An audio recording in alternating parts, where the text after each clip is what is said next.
मुंशी प्रेमचंद की कहानी कौशल मानवीय संवेदनाओं और संघर्षों का सजीव चित्रण है। इसमें एक व्यक्ति के धैर्य, परिश्रम और बुद्धिमानी के माध्यम से जीवन की चुनौतियों का सामना करने की कथा प्रस्तुत की गई है। कहानी भारतीय समाज के उन मूल्यों और आदर्शों को दर्शाती है जो कठिन परिस्थितियों में भी आत्मसम्मान और निष्ठा को बनाए रखने की प्रेरणा देते हैं। आइए सुनते हैं मुंशी प्रेमचंद की कहानी कौशल। पंडित बालकराम शास्त्री की धर्मपत्नी माया को बहुत दिनों से एक हार की लालसा थी और वह सैकड़ों ही बार पंडित जी से उसके लिए आग्रह कर चुकी थी, किंतु पंडित जी हीला हवाला करते रहते थे। यह तो साफ साफ न कहते थे कि मेरे पास रुपये नहीं हैं। इससे उनके पराक्रम में बट्टा लगता था। तर्कनाओं की शरण लिया करते थे। गहनों से कुछ लाभ नहीं, एक तो धातु अच्छी नहीं मिलती, उस पर सोनार रुपए के 8-8 आने कर देता है, और सबसे बड़ी बात यह है कि घर में गहने रखना चोरों को नेवता देना है। घड़ी भर श्रृंगार के लिए इतनी विपत्ति सिर पर लेना मूर्खों का काम है। बेचारी माया तर्कशास्त्रम न पढ़ी थी, इन युक्तियों के सामने निरुत्तर हो जाती। पड्डा ढैसिनों को देख देख कर उसका जी ललचा करता था, पर दुख किससे कहे। यदि पंडित जी ज्यादा मेहनत करने के योग्य होते तो यह मुश्किल आसान हो जाती, पर वे आलसी जीव थे। अधिकांश समय भोजन और विश्राम में व्यतीत किया करते थे। पत्नी जी की कटुक्तियां सुननी मंजूर थीं, लेकिन निद्रा की मात्रा में कमी न कर सकते थे। एक दिन पंडित जी पाठशाला से आए तो देखा कि माया के गले में सोने का हार विराज रहा है। हार की चमक से उसकी मुख ज्योति चमक उठी थी। उन्होंने उसे कभी इतनी सुंदर न समझा था। पूछा, यह हार किसका है?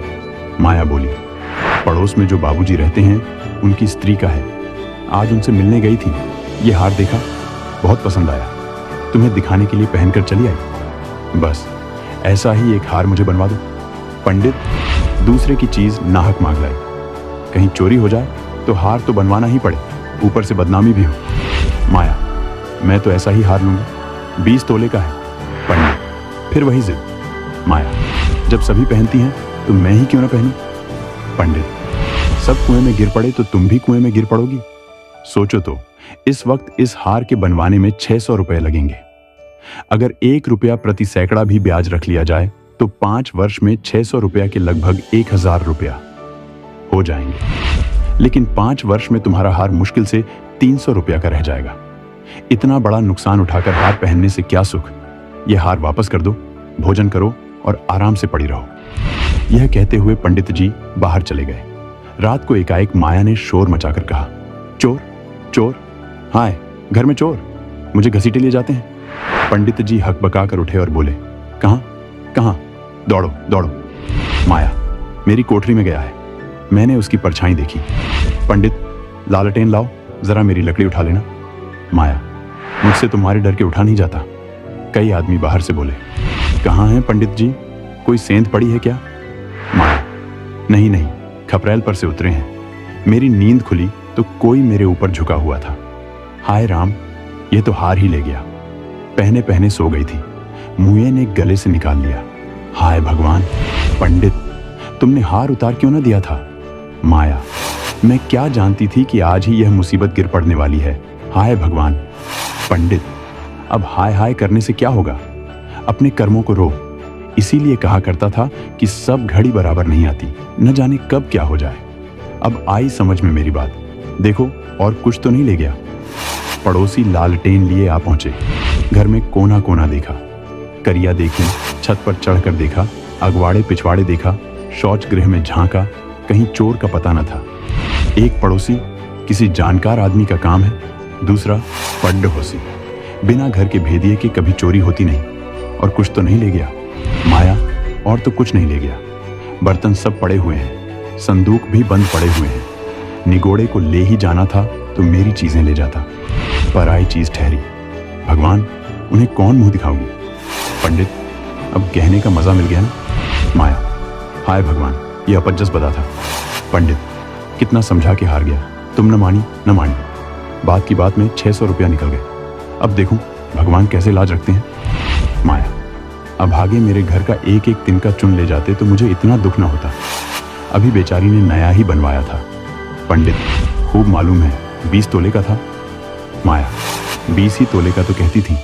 पंडित, बधिया बैठ गई और क्या। माया, कह दूंगी घर में चोरी हो गई, क्या जान लेंगी, अब उनके लिए कोई चोरी थोड़े ही करने जाएगा।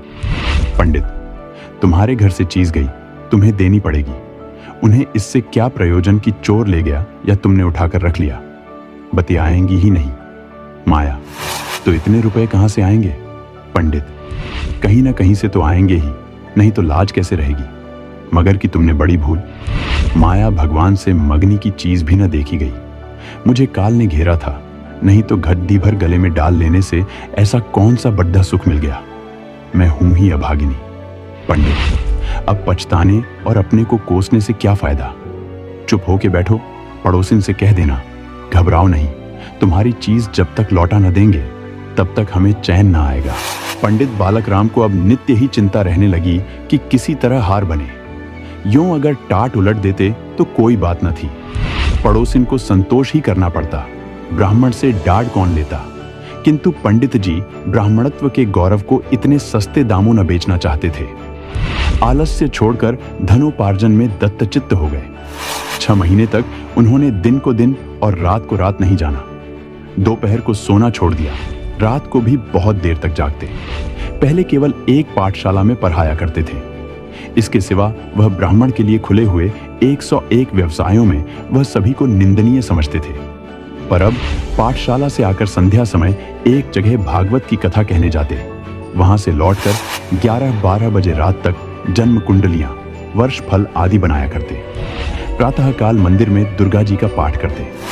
माया पंडित जी का अध्यवसाय देख देख कर कभी कभी पछताती कि कहां से कहा मैंने ये विपत्ति सिर पर ली, कहीं बीमार पड़ जाएं तो लेने के देने पड़े।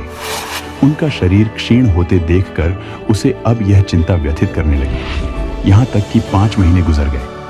एक दिन संध्या के समय वह दिया बत्ती करने जा रही थी कि पंडित जी आए, जेब से पुड़िया निकालकर उसके सामने फेंक दी और बोले, लो, आज तुम्हारे आरण से मुक्त हो गया।